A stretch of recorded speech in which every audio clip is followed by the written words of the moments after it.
Bhagavad Gita, Chapter 8, Akshar Brahma Yog, Verse 26-27.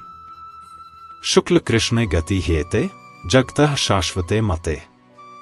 Ekya Yatyana Vritti, Manyaya Vartte Punah. Nete Sriti Parth Janan, Yogi Muhyati Kaschan. Tasmat Sarveshu Kaleshu, Yogyukto Bhavarjun. Two paths of departure from this world are considered eternal, the bright path, by which one does not return, and the dark path, by which one returns to the cycle of birth and death.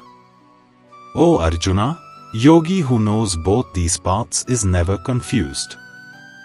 Therefore, O Arjuna, remain united with yoga at all times.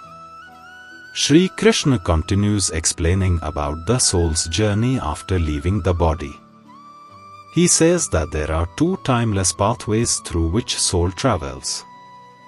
The first is the bright path, the path of light, followed by those who have lived with purity, devotion, clarity, and spiritual awareness.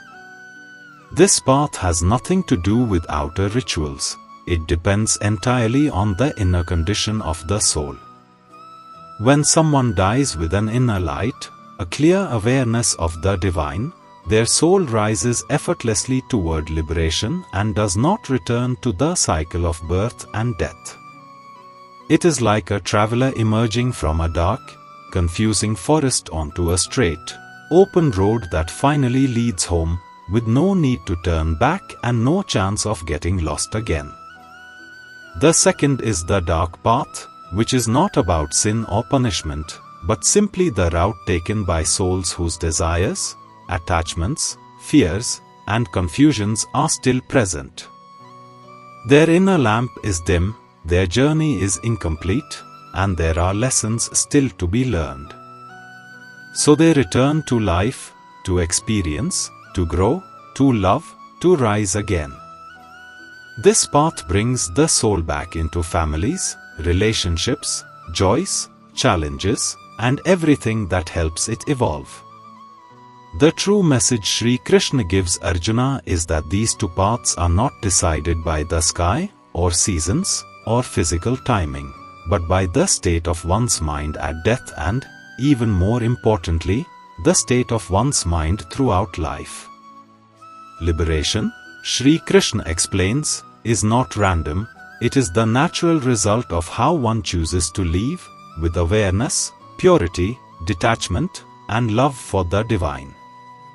In the next teaching, Sri Krishna reminds Arjuna of these two cosmic paths and tells him, a yogi who understands these pathways is never confused or afraid.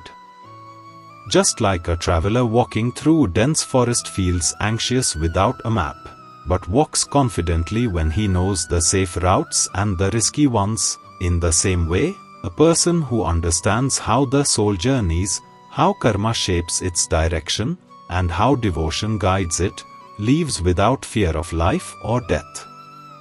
Sri Krishna then gives the essential instruction: remain in yoga at all times.